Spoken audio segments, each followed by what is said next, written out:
ও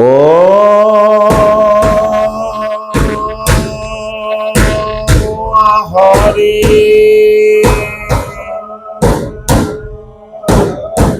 ও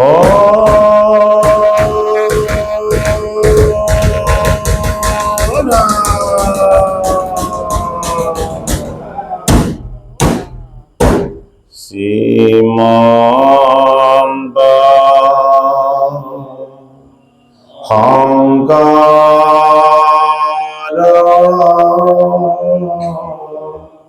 হরে ভকত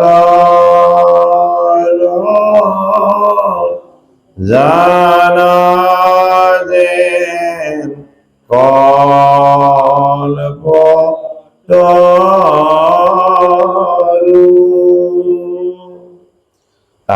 তাহান্দ বিনাই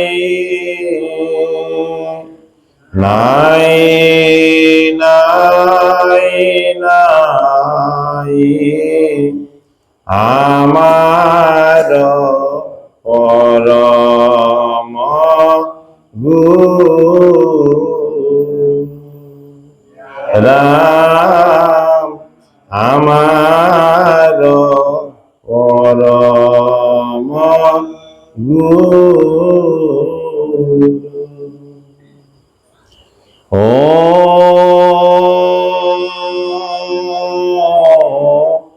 নমো ভগবতে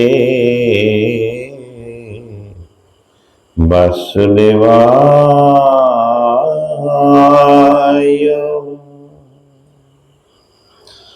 জন্মনস্য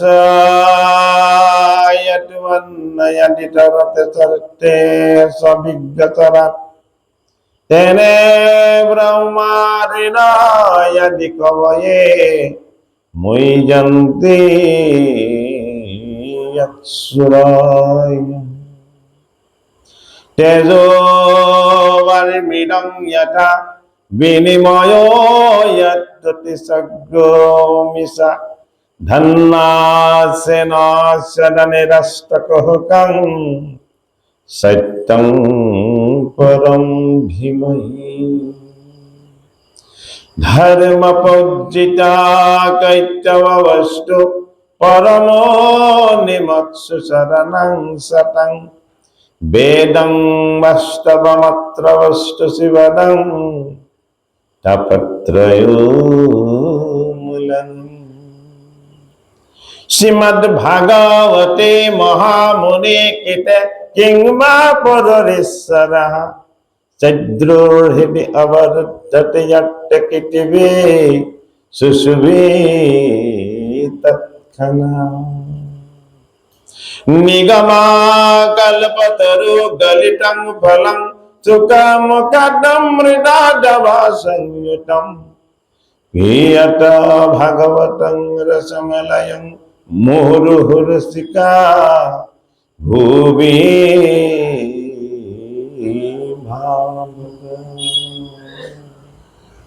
भागवतर तृतीय स्कंधर अनादिपातन इतिमध्ये समाप्त হৈছে। আজি तृतीय स्कंधर गोपाल चरण गीत प्रथम अध्याय पद विदुर उद्धव संवाद। जय जय कृष्ण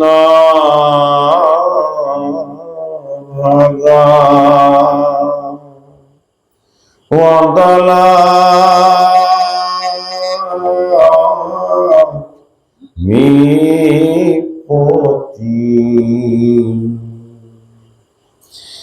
जय जय परिपूर्ण अगदे रागती जय सीतानंद सदा नंद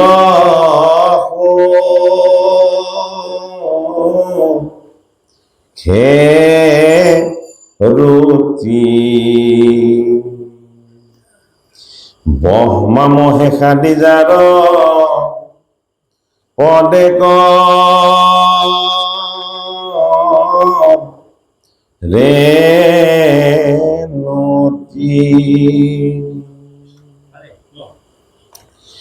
জয় নন্দ নন্দন গো বিন্দাগো ন ধাম জয় গোপ বধূ জন মনয়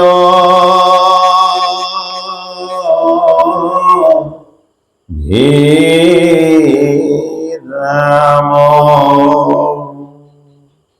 হে জয় সর্বমঙ্গলয় জনাদ নো শ্যাম তুজুপাদ পদ্মে করো আশেষ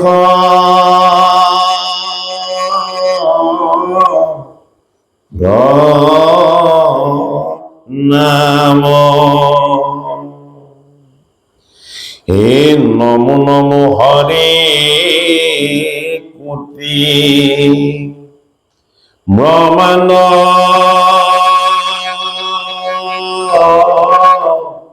নায়ক নমো নমো প্রাণনাথ সুবংশী বায়ক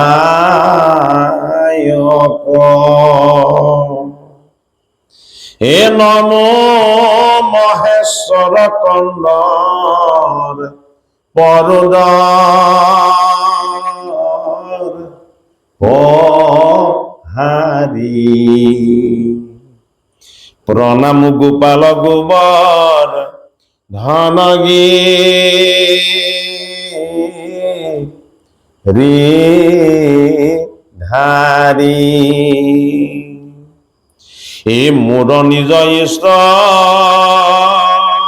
দেব শ্যাম গুণ নিধি ও এক মনোরথ মোর করে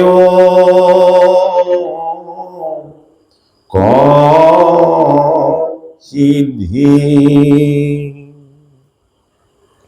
তজু গুণ গান কিছু বৰ্ণাই বাক চাও যদি আমি অনে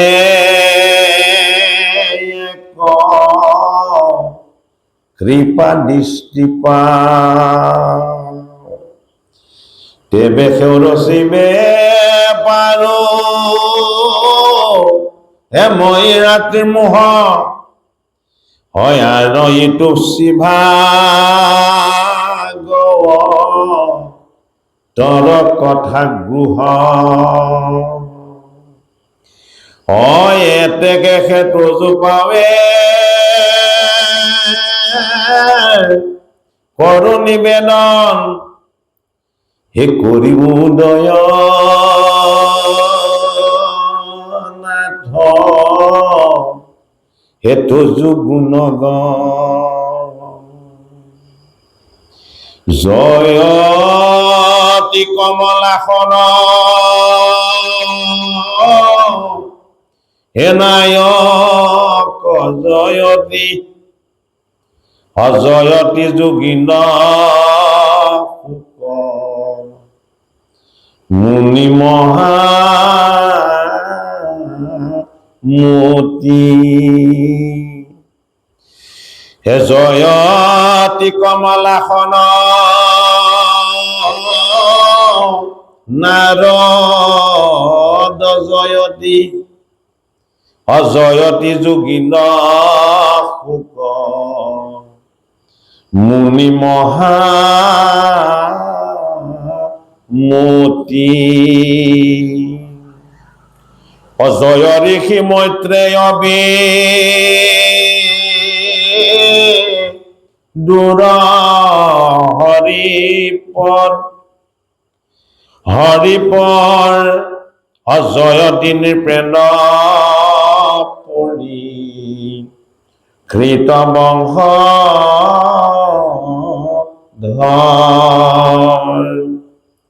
অতা সম্বাৰ সংবাদ নিও সমাস ভাগৱত কথা গীতু মিলাৱে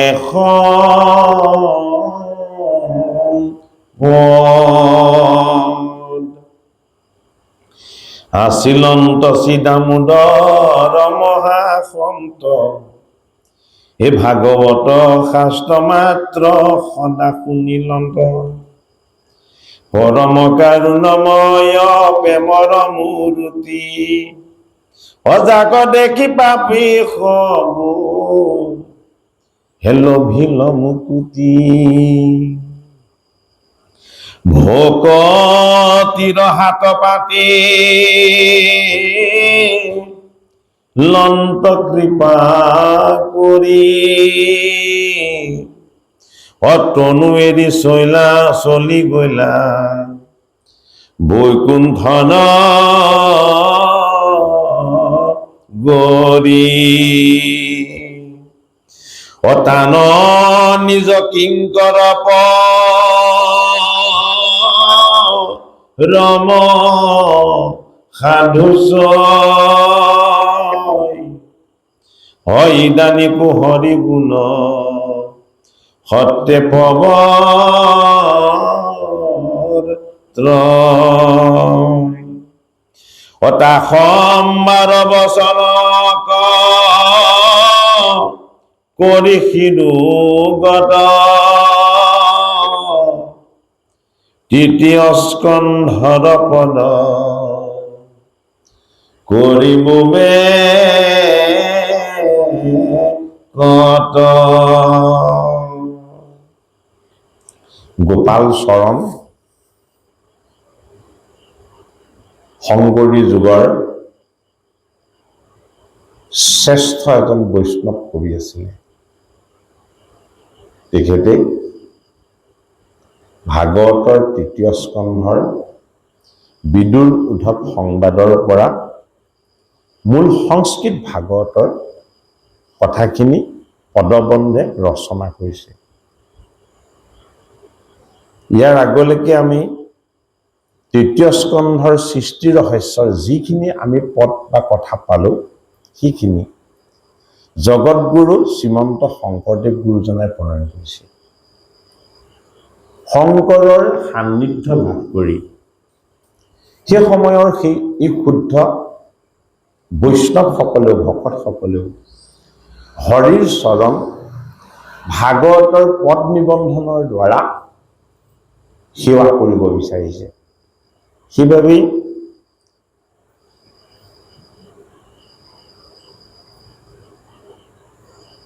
ভাষ্যকাৰে পদ ৰচনা কৰাৰ আগে আগে প্ৰথমতে তেখেতৰ কায় বাক্য মন সমস্তখিনিক ভগৱন্ত ঈশ্বৰ প্ৰভুৰ চৰণত অৰ্পণ কৰি লৈছে।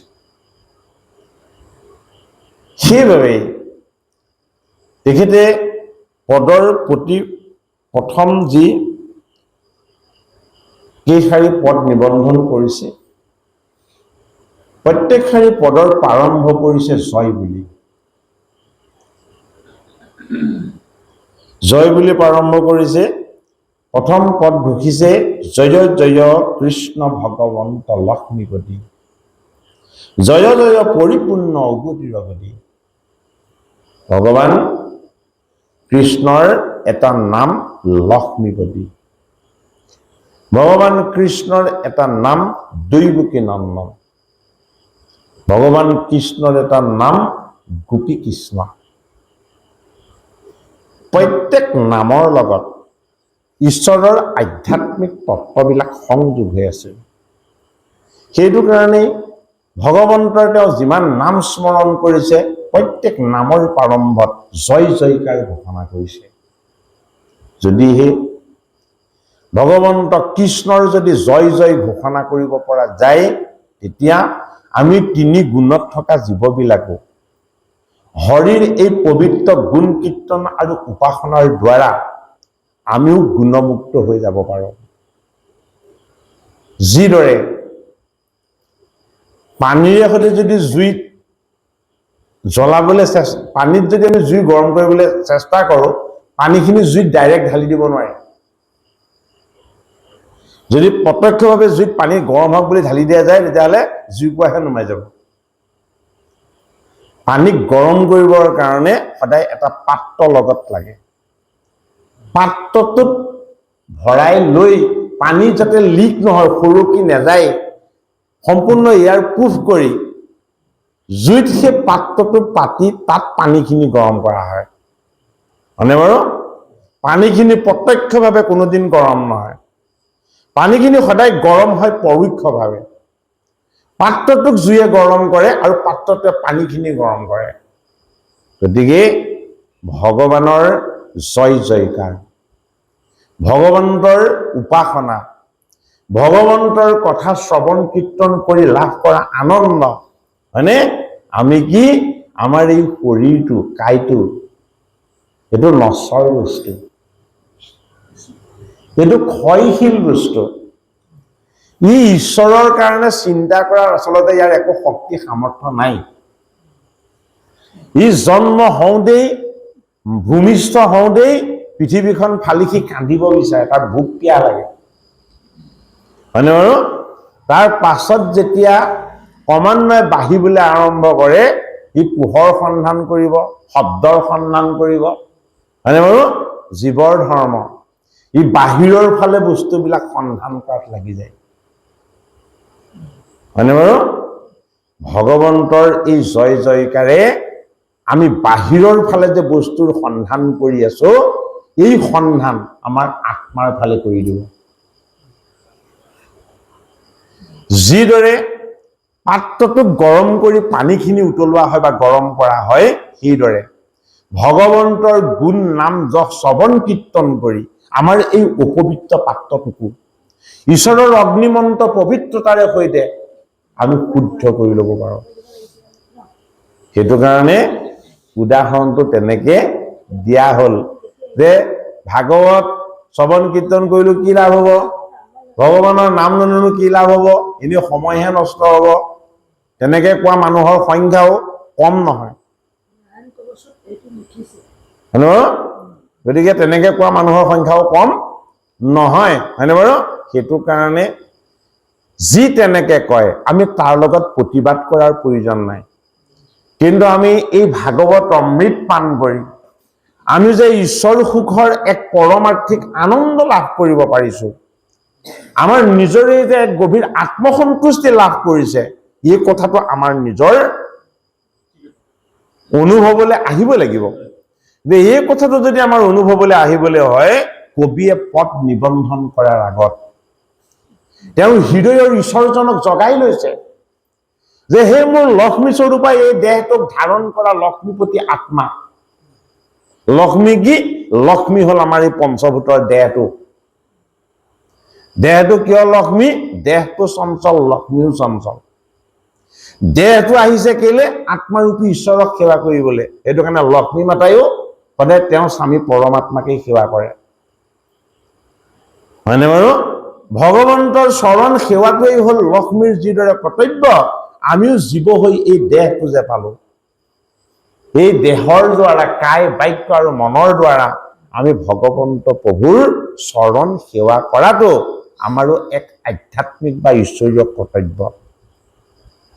কবি গোপাল চৰণ দিজে পদ নিবন্ধন কৰোতে ভগৱন্ত কৃষ্ণক কৈছে যে তুমি চিদানন্দ সদানন্দ, তোমাৰ সুখেই তোমাৰ আনন্দ, যিহেতু তোমাৰ লগত কোনো দুখ নাই, তুমি দুখ দূৰ কৰোতা। সেইটো কাৰণেই তুমি যে জগতৰ দুখ দূৰকাৰী, তুমি যে সমস্তজনৰ সুখ আৰু আনন্দ, তুমি যে সমস্ত অমংগল দূৰ কৰি দিব পৰা জগতৰ ঈশ্বৰ, হে প্ৰভু, তোমাৰ অমৃতময় ঈশ্বৰ তত্ত্বই হল বাংময় মূৰ্তি, তোমাৰ ভাগৱত শাস্ত্ৰ। এই ভাগৱত শাস্ত্ৰ আমি মোহমতি, আমি বুজিয়ে নাপাওঁ। কবিয়ে কৈছে এই কথা যে আমি বুজিয়ে নাপাওঁ কি বুলি কৈছে তেবেহে ৰচিব পাৰো ময়ো আতি মোহ আৰু ইটো শিভাগতৰ কথা অতি গুহ মই হলো মহামতি অজ্ঞানী কিন্তু তোমাৰ ঈশ্বৰ তত্ত্ব এই ভাগৱত কথা অতি গভীৰ অতি ৰহস্যময় সেইবাবেই যি কৰিবলৈ ওলাইছো মোৰ এটা যেন হৃদয়ত বিশ্বাস জাগিছে হে প্ৰভু তোমাৰ এক কৃপা দৃষ্টি তোমাৰ যদি কৃপা দৃষ্টি নহয় তেতিয়াহ'লে এনেকুৱা ধৰণৰ কাম মোৰ দৰে মহমতিজনে কৰাটো সম্ভৱ নহয় কবিৰ আত্মলঘিমা কবিৰ ভগৱন্তৰ ওচৰত কাই বাক্য আৰু মন নিবেদন কবিয়ে এই ভাগৱতৰ পদ শ্ৰৱণ কৰা সমস্ত ভকত বৈষ্ণৱকে এই কথা শ্ৰৱণ কৰাইছে কীৰ্তন কৰাইছে কিয় যে মই পদ নিবন্ধন কৰিবৰ কাৰণে যিদৰে মোৰ কাই বাক্য আৰু মন ভগৱন্তৰ চৰণত অৰ্পণ কৰি মই নিজে মোহমতী হৈও ভগৱন্তৰ এই পৰম পবিত্ৰ গুহ ভাগৱত তত্ত্ব মই পদ ৰচনা কৰিছো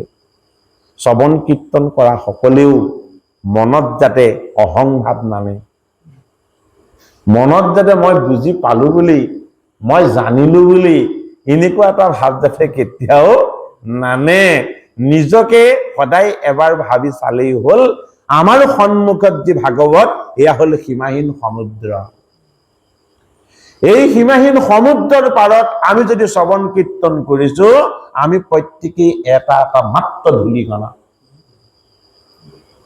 হয়নে তাতকে আমি কেতিয়াও বেছি হ'ব নোৱাৰো ভগৱন্তৰ কথাৰ শ্ৰৱণ কীৰ্তনৰ সময়ত আমাৰ কাই বাক্য আৰু মন অহংকাৰৰ পৰা যাতে মুক্ত হয় আমি যাতে ভাবি নলওঁ যে মই ভাগৱত সদায় পঢ়ো মই শিকিব লগা কি আছে আমি যাতে কোনোবাই ভাগৱত কথা কীৰ্তন কৰি থাকোতে বা পৰ্যালোচনা কৰি থাকোতে আমি যাতে কেতিয়াও ভাবি নলওঁ যে মই ভাগৱত সব জানিলো মই কি শিকিব লগা আছে হয়নে বাৰু এই কথা সদায় আমি শ্ৰৱণ কীৰ্তন কৰি আমি ঈশ্বৰৰ চৰণৰ আশীৰ্বাদৰ ভাগ ল'ব লাগিব কবিয়ে এইটো কাৰণে সমস্ত জনকে জনাইছে যে মই মোহমতী মই অজ্ঞানী দৈৱকী নন্দন কৃষ্ণৰ কৃপা হৈছে এই গুহতত্ত্ব ভাগৱত পদেৰে নিবন্ধন কৰিবৰ কাৰণে এক প্ৰয়াস কৰিছো আৰু ইয়াতো যদি আমাৰ দায় দোষ হয় মৰিখন কৰিব স্মৰণ কৰিছে সেই পৰম মংগলময় ভগৱন্তৰ পাছতে বৈষ্ণৱসকলক কিয় বৈষ্ণৱসকলৰ নাম স্মৰণ কৰিছে তেখেতে পদ নিবন্ধন কৰাৰ আগে আগে কোন কোন বৈষ্ণৱৰ নাম জয়তী কমলাসন নাৰদ জয়তী নাৰদৰ জয় জয়কাৰ ঘোষণা কৰিছে তাৰ পাছত কৈছে জয়তী যোগীন্দ্ৰ শুক মুনি মহামতী যোগীসকলৰ মাজত তুমি ইন্দ্ৰস্বৰূপ হে শুক মহামতী তোমাৰ জয় জয়কাৰ ঘোষণা কৰিছো জয়তু ঋষি মৈত্ৰেয় বিদুৰ হৰিবৰ মৈত্ৰেয় ঋষিৰ চৰণ সেৱা কৰিছো যিজন মৈত্ৰেয় ঋষিৰ ওচৰত বিদুৰ মহন্তই ভাগৱত শ্ৰৱণ কৰিছে আৰু কাৰ কথা কৈছে জয়তী নিপন্ন পৰীক্ষিত বংশধৰ নিপ বা ৰজাসকলৰ ভিতৰতে ইন্দ্ৰস্বৰূপ এই ভূমিত পৰীক্ষিত নিপতিৰ ককাসকলকো কি কৰিছে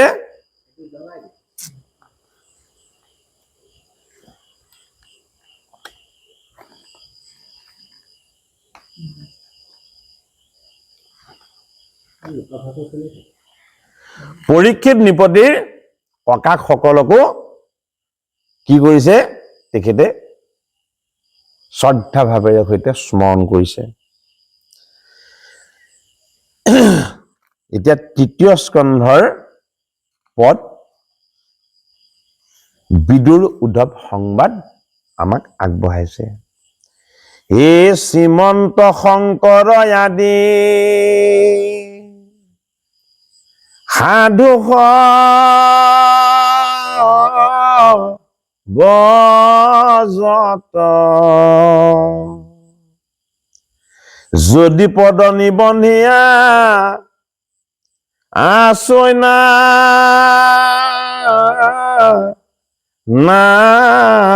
নামত তথাপিতো তাৰাৰ সৃষ্ট যেন পাওঁ এই সাধু মহন্তৰ বাক্য এটাকে সেজুৰা হেন জানি সাধু খবৰ এৰি মূৰদ হৰি যশ ৰস শুনি হৈও কখন্তু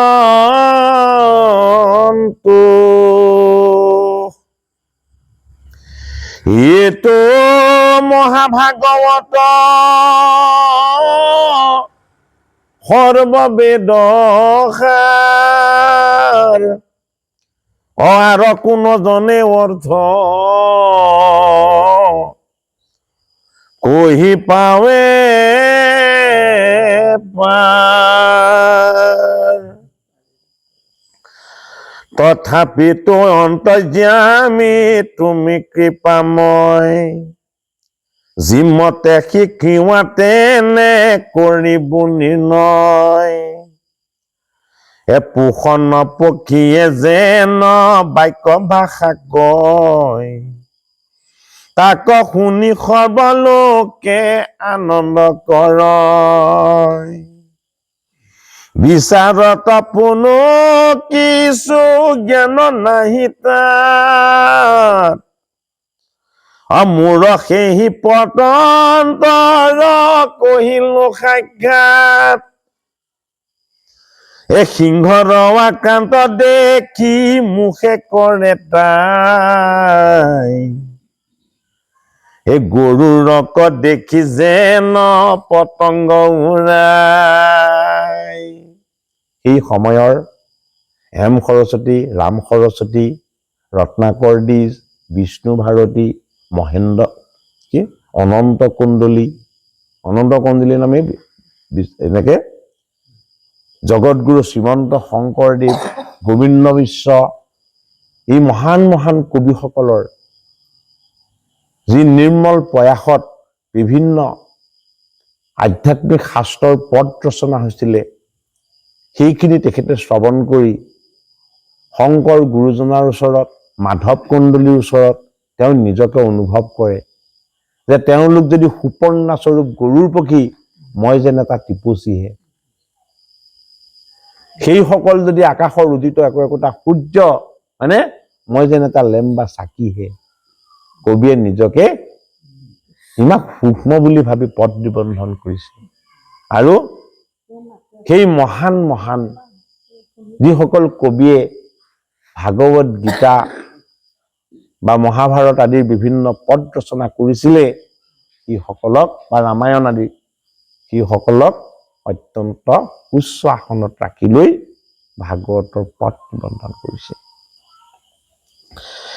হে ৰাম কিন্তু যদি আকাশৰ অন্তক নপায় তবু শক্তি অনুৰূপে শতক উৰাই সেই মতে মই নিজ মতি অবগাই কৰিব পয়াৰ ভাষ্য টিকা অৰ্থ চাই বৈষ্ণৱ খবৰ পাৱে কৰিয়া প্ৰণতি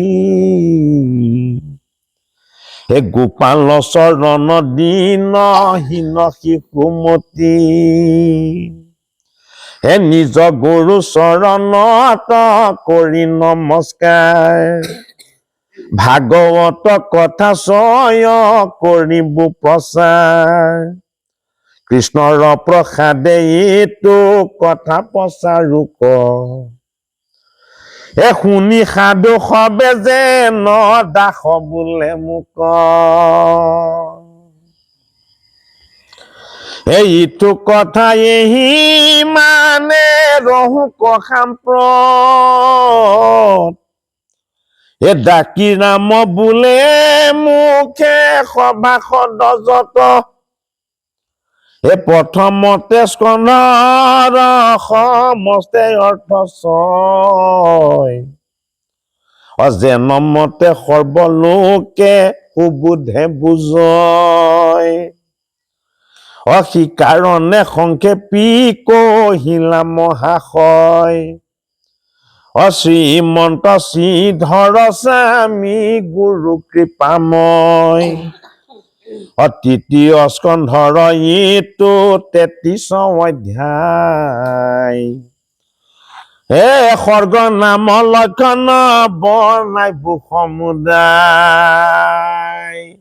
তৃতীয় স্কন্ধত কি আছে সৰ্গ আৰু বিসৰ্গ ভাগৱতৰ 10টা লক্ষণৰ প্ৰথম দুটা সৰ্গ আৰু বিসৰ্গ সৰ্গ মানে জগতৰ হৰিৰ এই জগত ব্ৰহ্মাণ্ড সৃষ্টিৰ প্ৰতি যিটো তেখেতৰ নিজৰ ইচ্ছা হে ৰাম ঈশ্বৰ ইচ্ছাত ক্ষোভিত গুণচয় তাত হন্তে ব্ৰহ্মাণ্ডৰ ভৈলে উদয় যে ঈশ্বৰ ব্ৰহ্মাণ্ড সৃষ্টিৰ ইচ্ছাটোকে কি বুলি কৈছে আকৰ্ষৰ্গ লক্ষণ বলয় সাধুজনে প্ৰথম অধ্যায় কথা শুনা সৰ্বজনে বিদুৰ পৰম ধীৰ গোবিন্দৰ দাস আয়ুক্ষীণে বন্ধু বান্ধৱৰ এৰিয়া চলি যায় বা বিদুৰ তীৰ্থ ৰংগমন উদ্ধৱ সহিতে পাছে হৈবা সম্ভাষণ বেতাত পৰ্য কথা শুনিও সাম্পত দুয়ো সম্প্ৰদায়ে পব তাইলা ভাগৱত হে ৰাম পদ্মকল্পে নাৰায়ণে ব্ৰহ্মাত কহিলা ব্ৰহ্মা নাৰদত তেহু ব্যাসত জনাইলা ব্যাসু অধিকাৰী দেখি শুকত কহিলা শুকে কৃপা কৰি পৰীক্ষিতক শুনাইলা এইটো হল অনন্ত সম্পদ এইটো হল নাৰায়ণ সম্প্ৰদায় ভাগৱত বেকত হোৱাৰ দুটা সম্প্ৰদায় বুলি দিছে এটা হল অনন্ত সম্প্ৰদায় আৰু অন্যটো হল নাৰায়ণ সম্প্ৰদায় নাৰায়ণ সম্প্ৰদায়ৰ গোটেই সম্প্ৰদায়ৰ তত্ত্ব কথাকেইটা আমি আজি পাৰিলে আপোনালোকক জনাবলৈ যত্ন কৰিম এটা অতি গুৰুত্বপূৰ্ণ কথা সনকাদি ঋষিত কহিলা হিমত অনন্ত স্বৰূপে হৰি এই ভাগৱত তাৰা চাৰি মুনি সাংখ্যায়নক দিনন্ত সাংখ্যায়ন হন্তে পৰা হৰ্ণে লোভিলন্ত তাত হন্তে লোভিলা মৈত্ৰেয় মহাভাগ মৈত্ৰেয় কৃপাত বিদুৰে পাইলা লাগ নাৰায়ণ সম্প্ৰদায় সংক্ষেপীয়া কথা দ্বিতীয় স্কন্ধত তাক কহিলা সৰ্বথা দেৱ অনন্তৰ যুক্ত অৰ্থ ছয় বিস্তৰ কৰিয়া তাৰ কহিব নিৰ্ণয় প্ৰথমতে মৈত্ৰেয় বিদুৰ সমাগম 4 অধ্যায়ত কহি বহু মনোৰম প্ৰপঞ্চৰ নিৰূপণ অষ্টম অধ্যায় সপ্তমে বৰাহ লীলা পতন্তৰ নাই পুনৰ একে সৃষ্টি কথা কৰি সমাপত কপিলৰ জন্ম হয় 4 অধ্যায়ত তাত পাছে নৱমে মাতৃত কৃপাময় এই ভক্তি সমে আত্মজ্ঞান কৰিবা উদয় ঐ এহি মতে ইটো স্কন্ধে 33 অধ্যায় এ পৱৰ্তী আছয়তাক কহিলা সাক্ষাৎ এতিয়া কেইটা অধ্যায় ৰাখিলে 33টা তেতা যুগৰ ভকত কেইজন আছিলে দাপৰ যুগৰ ভকত কেইজন আছিলে 3 জন হলনে গতিকে এইকণত 3 বহা সেইকণত 3 বহা পৰিমাণটো দেখাত 33 হ'বনে হ'ব 3 লগত 3 যোগ কৰ পৰিমাণ কিমান হ'ব 6 ছজন ভকতৰ 6টা তত্ত্ব ইয়াত লুকাই থকা যেটো তত্ত্ব অংকৰ পৰিমাণেৰে অংক কি অংক এটা নিজে যাদু অংকই যি কৈছে তাৰ কোনো পৰিৱৰ্তন নহয় হয়নে বাৰু একটোক এক বুলি ক'ব লাগিব কোনোবাই 2 বুলি ক'লে মানি ল'ব জানো হয়নে একৰ পাছত যদি আৰু এটা এক কাষতে বহুৱাই দিয়ে হয়নে নহয় কেনেকৈ 11 হ'ল 1 আৰু 1 2 হে হ'ব লাগিছিলে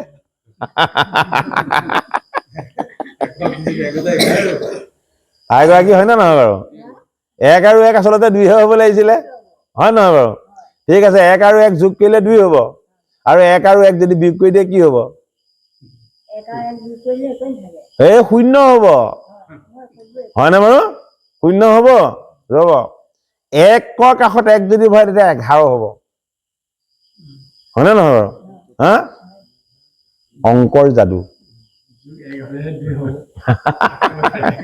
হয় না বাৰু এই যে কাষত যে বহুৱাই দিয়াৰ লগে লগে যে 10 গুণে বাঢ়ি যায় এই কাষত বহুৱাই দিলে 10 গুণে বঢ়া গুণে গুণে বঢ়া এই হিচাপটো হ'ল জ্যামিতিক হিচাপ জ্যামিতিক হিচাপটো কেনেকুৱা 2 4 8 16 হয়নে 32 এনেকুৱা হয়নে বাৰু স্থানগত হিচাপটো কেনেকুৱা 10 100 1000 হয়নে অযুত লাখ নিযুত কোটি স্থানগত হিচাপটো তেনেকুৱা হয়নে বাৰু এতিয়া আপুনি 1 আছিলে আপুনি 10 কেনেকৈ কৰিব এটা হেতু জানিব লাগিব এইটো শূন্যটো কি আপুনি অকলে 1 হে আপুনি 1 টোক যদি 10 গুণ কৰিবলৈ হয় হয় না নহয় তেতিয়াহ'লে তাত স্থানগত মান 10 গুণ বঢ়াব লাগিব হয় না নহয় গতিকে 1 টোক যদি 10 কৰা যায় স্থানগত মান যদি 10 গুণ কৰা যায় তেতিয়াহ'লে দশমত কৃষ্ণৰ যি লীলা আছে দশমত যি ভাগৱত তত্ত্ব আছে ভাগৱতৰ এটা নাম দশম ঈশ্বৰৰ যি পৰিপূৰ্ণ তত্ত্ব কথা আছে এই ভগৱন্তৰ কথা শ্ৰৱণ কীৰ্তন মনন আৰু ইয়াৰ আনন্দৰ ভাগ যদি আমাৰ এই জীৱটোৱে ল'ব পাৰে ই আহিছিলে এক হৈ হয়নে ই গুণাত্মকভাৱে তাৰ পৰিমাণ কিমান কৰিব পাৰিব 10 কৰি ল'ব পাৰিব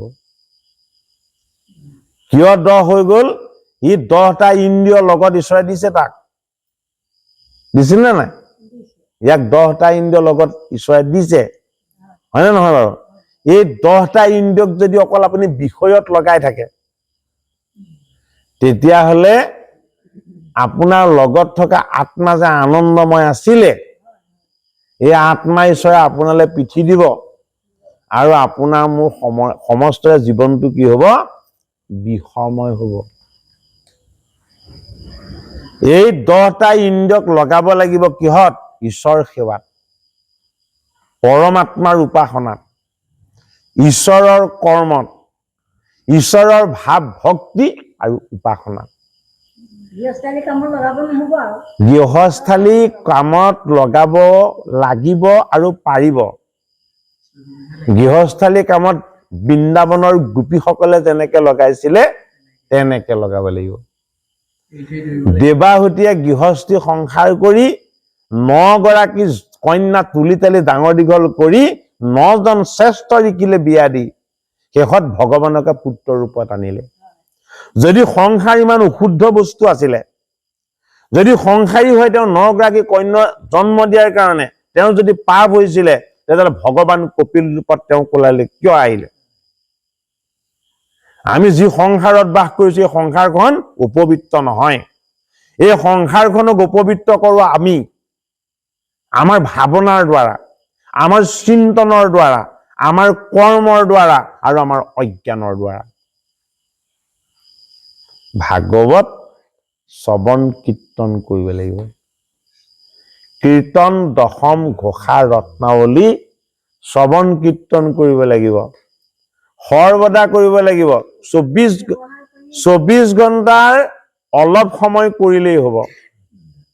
আপোনাৰ দেহাটোক দিনটো চলিবৰ কাৰণে অন্ন লাগে, ৰস লাগে, হয়নে বাৰু? নিৰ্দিষ্ট পৰিমাণৰ লাগে। পৰিমাণতকে বেছি খালে স্বাস্থ্যৰ কাৰণে ক্ষতিকাৰক, পৰিমাণতকে কম ললে স্বাস্থ্যৰ কাৰণে ক্ষতিকাৰক।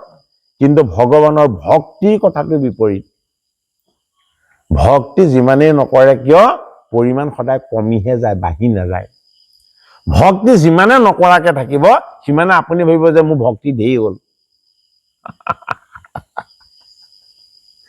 ভক্তি নকৰাকে থাকিলে ভবা যাব যে মোৰ ভক্তি ধেই হ'ল আৰু কৰিব নহয়। নহয়, ভক্তিৰ লগত পেট চফাৰ কথাটো ইমান নানিব টানি, বুজি পাইছে নে বাৰু? আচলতে মেইন শুদ্ধ হ'ব লাগে মানুহৰ মুখখন।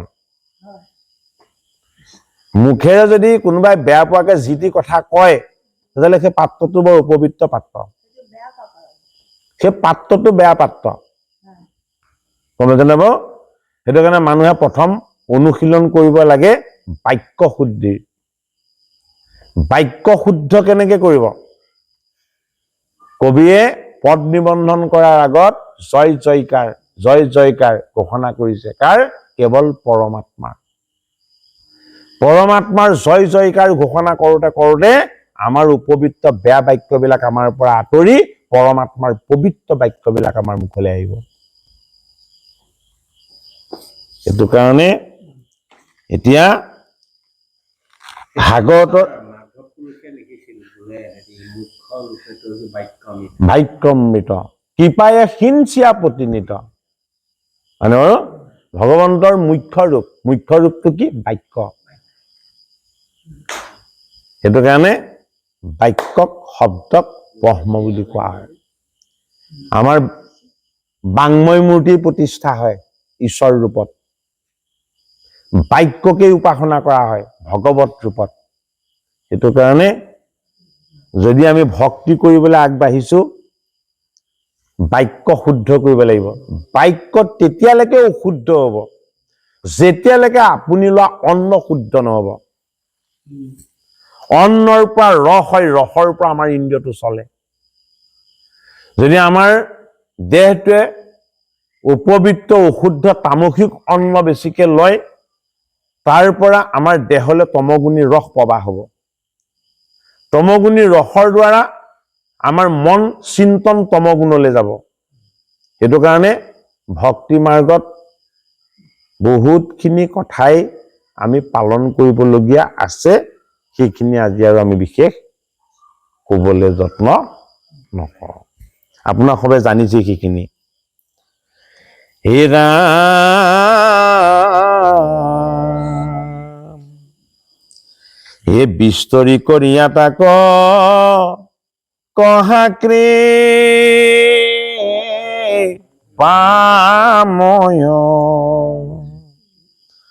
হে শুক নিগদতে পৰে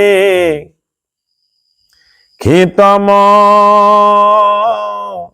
হাসয়।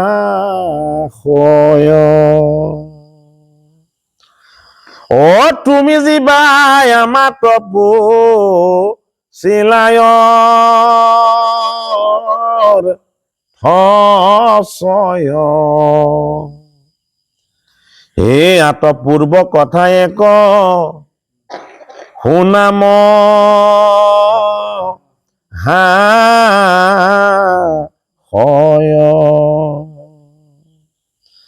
আছিলন্ত বিদুৰ কৃষ্ণৰ নিজ দাস এই হৰি বিনা তাহান আনত নাইয়া এ পাছে কতো দিনে বীৰ কতি ভৈলা আতি এৰি লন্ত গৃহ বন্ধু বান্ধৱৰ প্ৰীতি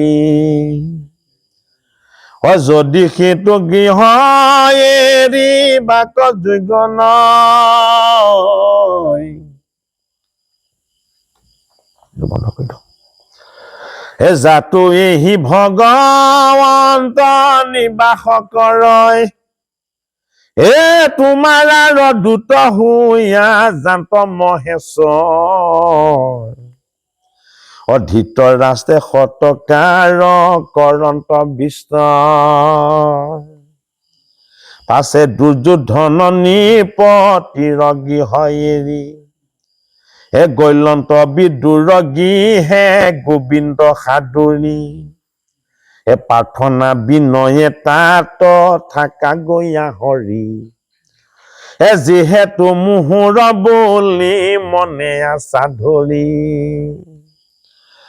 হেন লাগ গৃহত এৰিয়া অনুৰাগ বনে চলি গৈলা বিদুৰ মহাভাগ পাছে মহাভাগৱত অমৰ্তে এক পাই এহি হব অৰ্থ পাছে পুচিলা বিনাই এইটো কথা শুনি পৰীক্ষিত ৰংগ ভৈল কৰ জোৰ কৰি ৰাজা পুচিবা কলৈল পৰীক্ষিত বদতি শুনিও মুনিব ভগৱন্ত মৈতে সহিতে বিদুৰৰ কোন স্থানে কোন কালে ভৈলে ক সংবাদ তাক শুনিবাক মোৰ মনত আহ্লাদ অৱশ্যে জানিল মুনি মতে আগে গুহ কথা পুচিলা বিদুৰ মহাভাগে জাতু দুই বৈষ্ণৱৰ ভৈলে কসংগম এতেকে হৈ আছে তাত কথা মনোৰম আৰু এক শংকা মোৰ মিলি আছে মনে কিহেতু বিদুৰ গৃহ এৰি গৈলা বনে এই সব সংশয় গুৰু বাপচে দিওক নিজ অনুচৰ হেন মানি মুক মুক হৰি হৰি মুহুৰ আশ্ৰয় মহাভাগ যিহেতু তোমাত পুচি বাক পাইলোলা এহি বুলি প্ৰেমে ৰাজাই আছিল তম্ভিয়া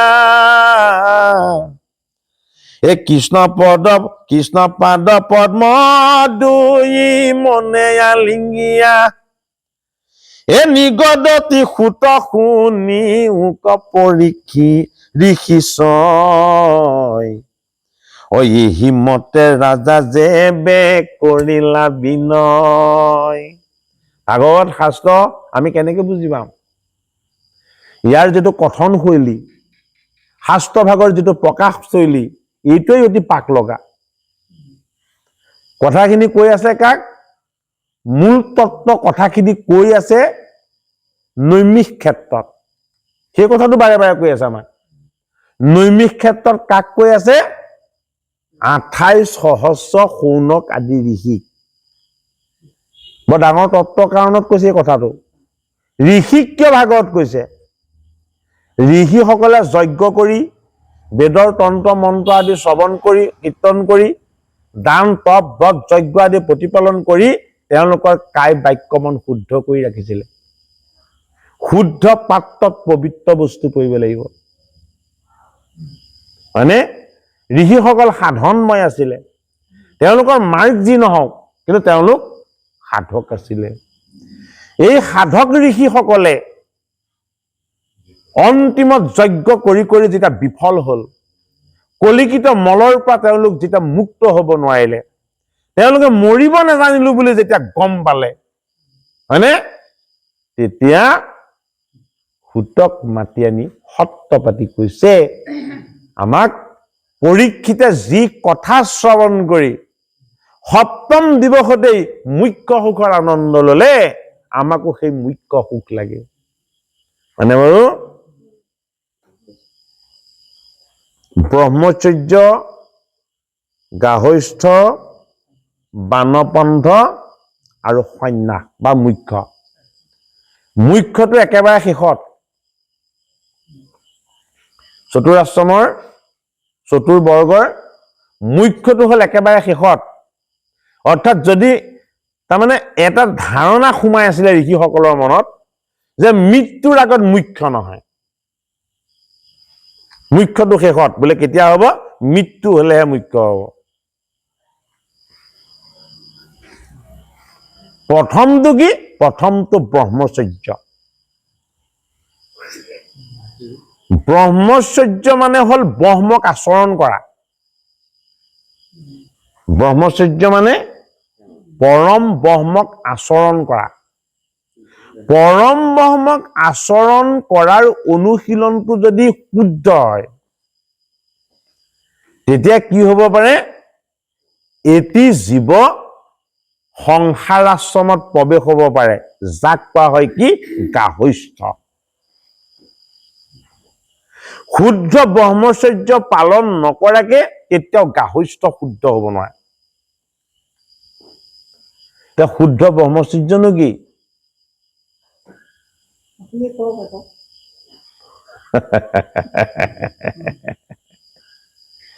আপোনাক যে প্ৰথম এষাৰ কথা কৈছিলো, মই পাছতহে আহিছো। প্ৰথম আহি পাওঁতে যে এষাৰ কথা কৈছিলো যে বাক্য শুদ্ধ হ'ব লাগিব, কৈছিলো নে কথাটো? প্ৰথম ব্ৰহ্মচৰ্যৰ পদক্ষেপটোৱেই হ'ল বাক্য শুদ্ধ কৰি ৰাখিবলৈ অভ্যাস কৰাটো। আটাইতকৈ ডাঙৰ ব্ৰহ্মতত্ত্বটোৱেই হ'ল কি, শব্দ, বাক্য।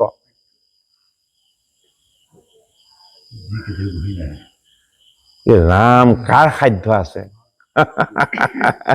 কৃষ্ণ বুলি মাতি দিলে তেওঁ আহি যাব লগা হয়। কিয়? শব্দ কেতিয়াও বিনাশ নহয়। তেওঁ যিদৰে অবিনাশী, শব্দ অবিনাশী। যে তেওঁ আৰু শব্দৰ তত্ত্ব একেটাই, হয়নে বাৰু? সেইটো কাৰণে আকৌ আইদোষ নধৰিব আকৌ দেই, হয়নে বাৰু? তাৰমানে যদি আপোনালোকে কেতিয়াবা অশুদ্ধ বাক্য কাৰোবাৰ আগত আমি আৰোপ কৰা, আমি অভিজ্ঞতা পাইছো, তেতিয়াহ'লে আমি এইটো তেতিয়াই অনুভৱ কৰোঁ, আমাৰ শুদ্ধ কৰাৰ, শুদ্ধ হোৱাৰ আমাৰ প্ৰয়োজন আছে। যদি আমি সেইখিনি কৰি নলওঁ, তেতিয়াহ'লে আমাৰ ভক্তি শুদ্ধ নহয়। ভাল কথা শুনিবলৈ, তাত আৰু বেয়া কথা আমি ব্যৱহাৰ নাজানি পেলাই যদি কেতিয়াবা সেইটোকে যদি মৃত্যুৰ দিনটোলৈকে শুধৰণি হৈ নাযায়, তেতিয়াহ'লে আমাৰ সদগতি হ'ব জানো? হয়নে বাৰু? বয়সে মানুহক বৃদ্ধহে কৰে, বয়সে মানুহক পৰিণত নকৰে। মানুহ এজনক পৰিণত কিহে কৰে? মানুহ এজনক পৰিণত কৰে তেওঁৰ জীৱনৰ শুদ্ধ বিচাৰে। মানুহ এজনক পৰিণত কৰে কিহে? তেওঁৰ জীৱনৰ শুদ্ধ আচৰণে। মানুহ এজনক পূৰ্ণ কৰে কিহে? পৰিণত কৰে কিহে? তেওঁৰ স্বভাৱ চৰিত্ৰৰ পৰিপূৰ্ণ নিপুণতাই। সেইটো কাৰণে কথাখিনি কাক কৈছে? পৰীক্ষিতক কৈছে। কথাখিনি কাক কৈছে? 28,000 ঋষিক কৈছে। কথাখিনি কাক কৈছে? অনন্ত নাগে ব্ৰহ্মাৰ 4জন মানস পুত্ৰ 4 সিদ্ধক কৈছে। 4 সিদ্ধৰ কথাখিনি কাক কৈছে? সাংখ্যায়ন মুনিক কৈছে। সাংখ্যায়ন মুনিয়ে কথাখিনি কাক কৈছে? ব্যাসৰ পিতৃ পৰাশৰক কৈছে। পৰাশৰে কথাখিনি কাক ক'লে? পৰাশৰে কথাখিনি মৈত্ৰেয় ঋষিক কৈছে। মৈত্ৰেয় ঋষিয়ে কথাখিনি কাক কলে? মৈত্ৰেয় ঋষিয়ে কথাখিনি বিদুৰক কলে। এতিয়া এইটো হল অনন্ত কুল। অনন্ত কুল মানে কি? যিটো কুল কোনোদিন শেষ নহয়, যিটো কুলৰ আদি কোনেও নাজানে, যিটো কুলৰ অন্ত কোনেও নাজানে, এই কুলটোৰ নামটো হল অনন্ত। গতিকে আপোনাৰ মোৰ লগত থকা অনন্ত কুল কোন? আমি বিচাৰ কৰি চাব লাগিব। আমাৰ লগত থকা অনন্ত কুলৰ তত্ত্বটো হল আমাৰ জীৱটো। আমাৰ লগত যিটো ঈশ্বৰৰ অংশ জীৱ আছে, এই জীৱটো অনন্ত কুলৰ। সেইটো কাৰণে অনন্ত কুলে ভাগৱত দান কৰিছে কাক? বিদুৰক। বিদুৰ কি? বিদুৰ আমাৰ জীৱ। মৈত্ৰেয় কি? এই জীৱটোৰ লগত একেলগে থকা আত্মা। চাৰি সিদ্ধ কি? চাৰি সিদ্ধ হল চাৰি বেদৰ তত্ত্ব, গুৰুদেৱ নাম ভকত, জ্ঞান বিজ্ঞান তদং ৰহস্য। সাংখ্যায়ন মুনি কি? সাংখ্যায়ন মুনি হল অদ্বৈত ঈশ্বৰ জ্ঞান, যিটোক কোৱা হয় সাংখ্য তত্ত্ব। প্ৰতিটো নাম তত্ত্ব অৰ্থত প্ৰয়োগ হৈছে। প্ৰতিটো নামেই তত্ত্ব অৰ্থত প্ৰয়োগ হৈছে। যে প্ৰাৰম্ভটো কাৰ পৰা হৈছে? প্ৰাৰম্ভটো হৈছে অনন্ত প্ৰভুৰ পৰা। এই সমস্ত জগতৰ যিমান জীৱ আছে, যিমান তত্ত্ব আছে, সকলোবিলাকৰ উৎপত্তি কোন? সকলোবিলাকৰ উৎপত্তি হল অনন্ত। এই অনন্ততে আশ্ৰিত নাৰায়ণ ঈশ্বৰ, জগতৰ হৰি যোগেশ্বৰ। হয়নে বাৰু? গতিকে অনন্ত মানে কি? অনন্ত মানে হল পৰমাত্মা। এই পৰমাত্মাৰ তত্ত্ব কথাৰ ভাগ কোনে ল'ব পাৰে? আমি ল'ব নোৱাৰো। আমাৰ দেহে ল'ব নোৱাৰে। কিহে ল'ব পাৰে? আমাৰ লগত থকা চাৰিটা তত্ত্ব, আমাৰ বিচাৰ, আমাৰ বুদ্ধি, আমাৰ আত্মশুদ্ধি আৰু আমাৰ উপলব্ধি। এই চাৰিটা বস্তু হল চাৰি সিদ্ধৰ দৰে। সেইটো কাৰণে বস্তুখিনি বাস্তৱ দৃষ্টিও আমি চাব জানিব লাগিব। অনন্ত কুলত এইকেইজনে কৈছে, আমি তেনেকে ভাবি চালেই আমাৰ ঈশ্বৰ তত্ত্বৰ অনুভৱ হ'ব জানো? নহয়। নহয়নে বাৰু? চাৰি সিদ্ধ কি? চাৰি সিদ্ধ হল আমাৰ লগত থকা চাৰিটা চেতনা, গুৰুৰ প্ৰতি ভক্তি, দেৱৰ প্ৰতি শ্ৰদ্ধা, নামৰ প্ৰতি উপলব্ধি আৰু ভকতৰ প্ৰতি গভীৰ ভক্তি। এই চাৰিটা অনুভৱক একেলগে চাৰি সিদ্ধৰ সমতুল্য বুলি কোৱা হয়। ভগৱন্তৰ ঈশ্বৰ তত্ত্বৰ প্ৰতি জ্ঞান, ঈশ্বৰ তত্ত্বৰ অনুভৱৰ প্ৰতি বিজ্ঞান, অনুভৱৰ শ্ৰেষ্ঠ তত্ত্বক ৰহস্যত প্ৰৱেশ হোৱাটো হল তদং, আৰু এই তদঙৰ লগত নিজে এক হৈ যোৱাটো কি? ৰহস্য। এয়া যদি নহয়, অনন্ত নাগৰ স্পৰ্শ ক'ত হব? সেইটো কাৰণে বস্তুখিনি কোনে কৈছে? অনন্ত নাগে কৈছে চাৰি সিদ্ধক। চাৰি সিদ্ধই আনি কাক কলে? চাৰি সিদ্ধই আনি কলে সাংখ্যায়ন মুনিক। সাংখ্যায়ন মুনি কি? সাংখ্যায়ন মুনি হল সাংখ্য তত্ত্বৰ গৰাকী। সাংখ্য তত্ত্বৰ গৰাকী কোন? গুৰুজন। জগত গুৰু শ্ৰীমন্ত শংকৰদেৱ, মাধৱদেৱ, এইসকলে বৈকুণ্ঠৰ শাস্ত্ৰ আনিছে, আমালৈ আনিছে নে নাই? সাংখ্যায়ন স্বৰূপ মুনি, তেওঁলোকে সাংখ্য দৰ্শনৰ তত্ত্ব পৰিপূৰ্ণ ৰূপত জানিছে আৰু প্ৰতিপালন কৰিছে।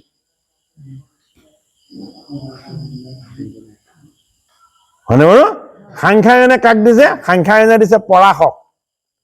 পৰাশৰ কি? পৰাশৰ হল পবিত্ৰতা, শুদ্ধতা। সেইটো কাৰণে পৰাশৰ ঔৰসত ব্যাসৰ জন্ম।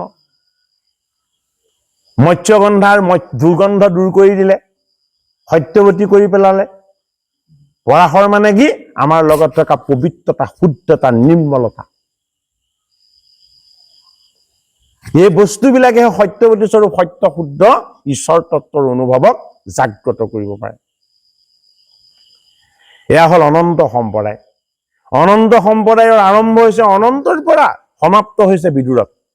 অনন্ত মানে ঈশ্বৰ, বিদুৰ মানে জীৱ, ঈশ্বৰৰ অংশই জীৱ।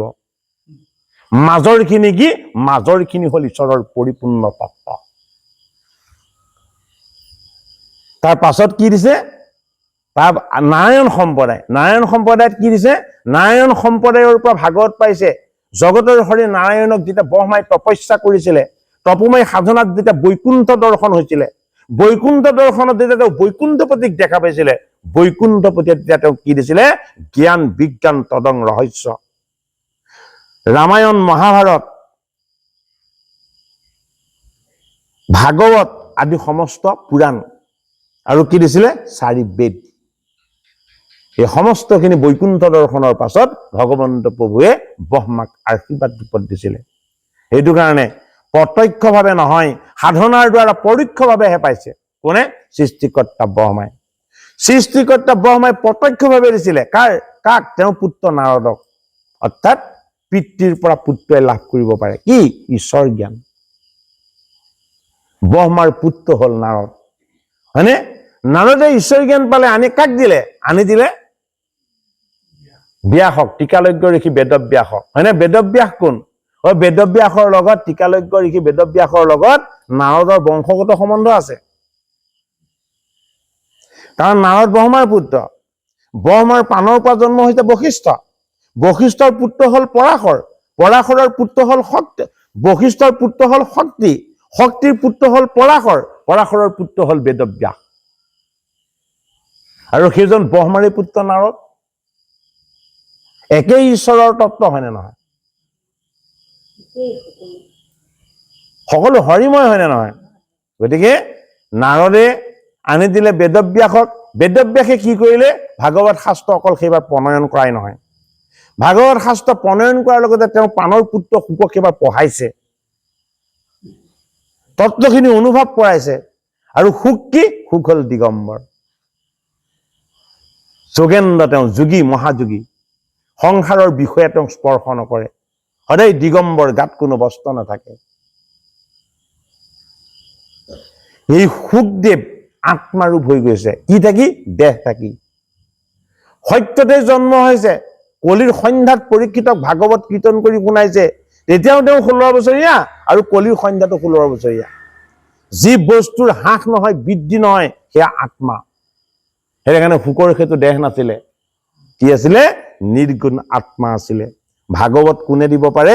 আত্মাৰ তত্ত্ব, পৰমাত্মাৰ তত্ত্বক আত্মাইহে দিব পাৰে। আত্মাই কাক দিছে? আত্মাই পৰীক্ষিত ৰূপী জীৱক দিছে। আত্মাৰ তত্ত্ব কাক লাগে? জীৱক লাগে। ইফালে বিদুৰো জীৱ, সিফালে পৰীক্ষিতো জীৱ। মূল তত্ত্ব একেটাতে পৰিছে নে নাই? দুটা সম্প্ৰদায় আমাক দুটা দিশেৰে বুজালে যে ঈশ্বৰৰ তত্ত্বক তুমি, নিৰ্গুণ তত্ত্বক যদি তুমি চোৱা, ইয়াত কোনো ত্ৰুটি নাই, ইয়াত কোনো ভ্ৰান্তি নাই, ইয়াত কোনো ভুল নাই। এয়া কি? এয়া নিৰ্গুণ নিৰাকাৰ ঈশ্বৰৰ পৰম তত্ত্ব, পবিত্ৰ তত্ত্ব। হে ৰাম,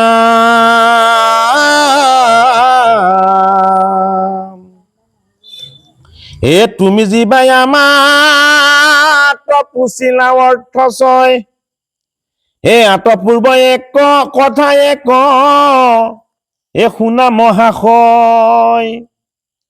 এ আছিল অন্ত বিদুৰ কৃষ্ণৰ নিজ দাস, এ হৰি বিনা তাহা নয়ানত নাই আস। হে ৰাম পাছে কত দিনে বীৰ কতি ভৈলাই আতি, এৰিলন্ত গৃহ বন্ধু বান্ধৱৰ প্ৰীতি।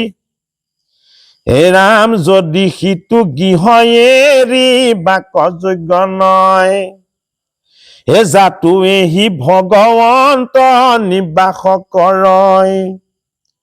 হে তোমাৰ দূত হৈয়া জান্ত মহেশ্বৰ, অধীত ৰাষ্ট্ৰে শতকাৰ কৰন্ত বিষ্ণৰ।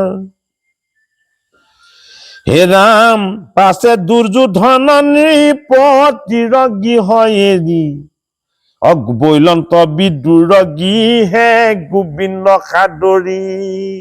মহেশ্বৰ কোন? কৃষ্ণ। এটা চান্স দিছিলে কাক? ধৃতৰাষ্ট্ৰ আৰু ধৃতৰাষ্ট্ৰৰ পুত্ৰসকলক। কৃষ্ণই কি চান্স দিছিলে? যে মোৰ বাক্যটো মানি লবা, পাণ্ডৱক 5খন গাঁও দিয়া আৰু পাণ্ডৱৰ লগত সন্ধি কৰা। পাণ্ডৱ কি? পাণ্ডৱ হল আমাৰ দৈবী গুণ।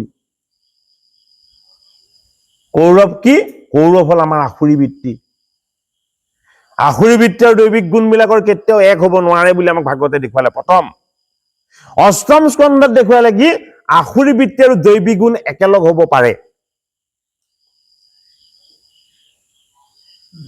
এই শাস্ত্ৰ ভাগৱতে দেখালে।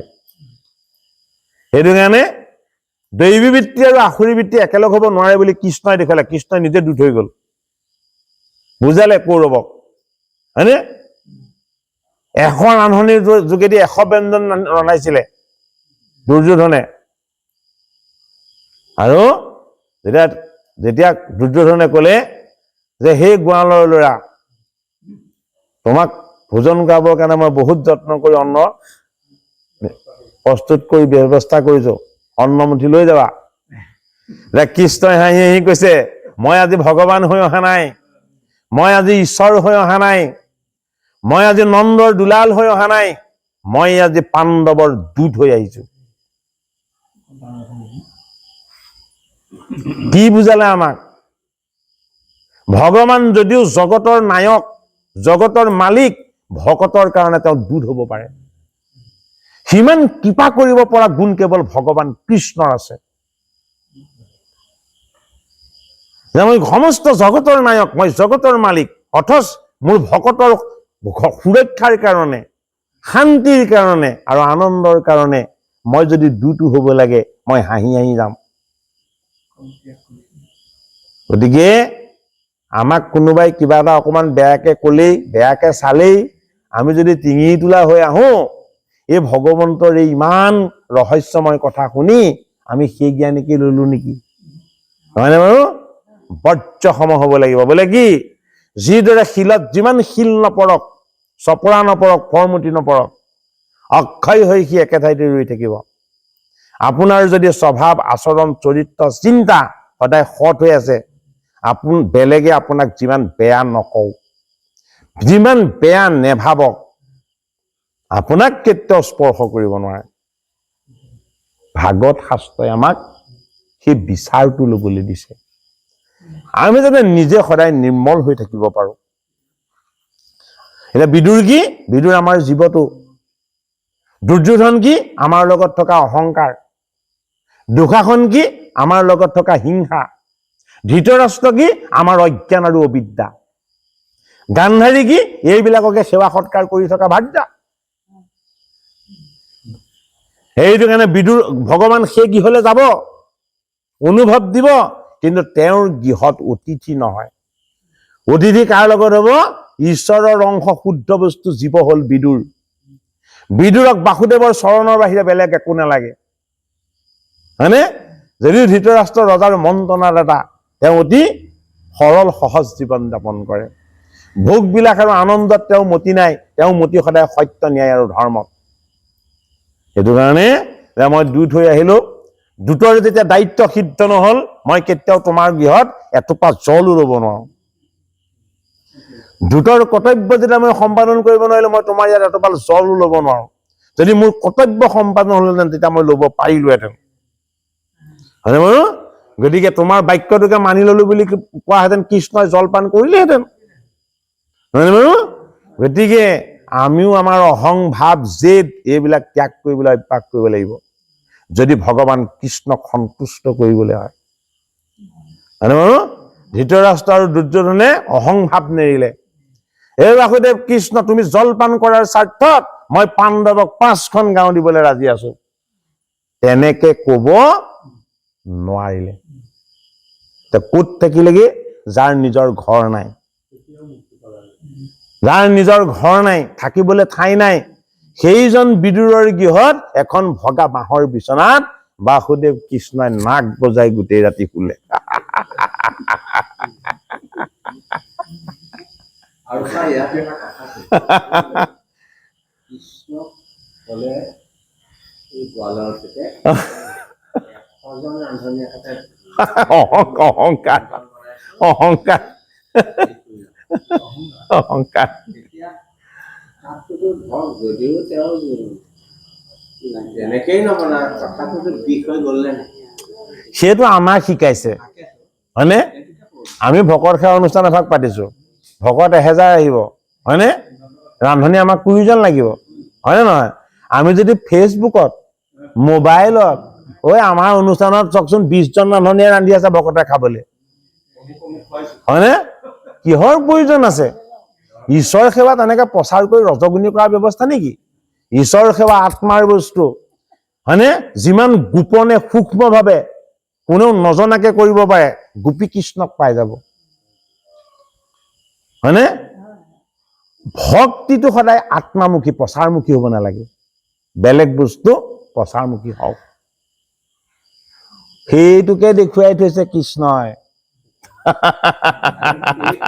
কিন্তু আমাৰ ৰান্ধনীবিলাককো এটা ভাল কথা শিকাইছে শিকাইছে শিকাইছে থৈছে। আৰু আমাৰ এইটোৱে আমাৰ এটা খুব ভাল নিয়ম প্ৰচলিত আছে, কেতিয়াও ভগৱন্তৰ অগ্ৰত চাকি গছ, ধূপ গছ, গুৱাপাণ অৰিহণা অৰ্পণ নকৰাকে আমাৰ দেউৰীয়ে কেতিয়াও অন্নমুঠি কাম আৰম্ভ নকৰে। সেই শুদ্ধতাকণ আমাৰ ভকত বৈষ্ণৱ সমস্তৰ আছে, অৰ্থাৎ সমস্তখিনি ভগৱন্তত অৰ্পণ কৰি লোৱা হয়। ভগৱন্তত অৰ্পণ কৰি ললে মানে আৰু তাত কেতিয়াও অহংকাৰ থাকিব নোৱাৰে। কৃষ্ণ। আকৌ আমি পাঠৰ মাজলৈ যাওঁ অকণমান। হে ৰাম এ হৰি হৰি মুহুৰা স্বয়ং মহাভাগ, এ যিহেতু তো মাত পুচি বা কপাইলা লাগ, অ এহি বুলি প্ৰেমে ৰাজা আছিল তম্ভিয়া, এ কৃষ্ণ পাদ পদ্ম দুই মনে আলিঙ্গিয়া, নিগদতি শুনি সুত শুনি কৰি সিচয়, এহি মতে ৰাজা যে নকৰিলা বিনয়, এ পৰম সন্তুষ্ট ভৈলা ব্যাসৰ নন্দন, অপ্ৰশংসীয়া নিপতিক বুলিলা বচন, এ শুনা নৰ নাৰী হৰি কথা মন কৰি, এ তেবে সে চলিবা সংগে বৈকুণ্ঠ নগৰী, এ সাধু সংগে হৰি গুণ গায়ো অবিশ্ৰাম, হে আন কথা এৰি নাকি বোলা ৰাম ৰাম, এ হৰি ৰাম ৰাম ৰাম ৰাম। ইফালে বাবনৰ সমস্ত আজ্ঞা লৈ পাঠভাগ আজিলৈ সামৰিছো। আকৌ আমাৰ অহাকালিলৈ পাঠভাগ আৰম্ভ হ'ব, বিদ্যুৎ উদ্ধৱ সংবাদ আৰম্ভ হ'ব। পোহৰটো অলপ কমি গৈছে, কাৰেণ্টটো গুচি গৈছে দেই, নহ'লে আৰু আধা ঘণ্টামান সময় কৰিলো হেঁতেন। কৃষ্ণ। হৰি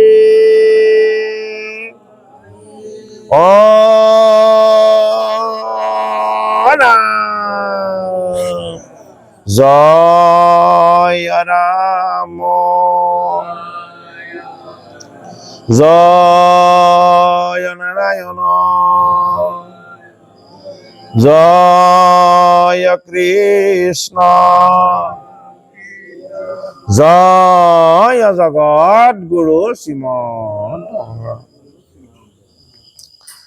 শ্ৰীমন্ত শংকৰ হৰি ভকতৰ জানা যেন কল্পতৰু তাহান্ত বিনাই নাই নাই নাই আমাৰ পৰম গুৰু ৰাম আমাৰ পৰম গুৰু। হৰি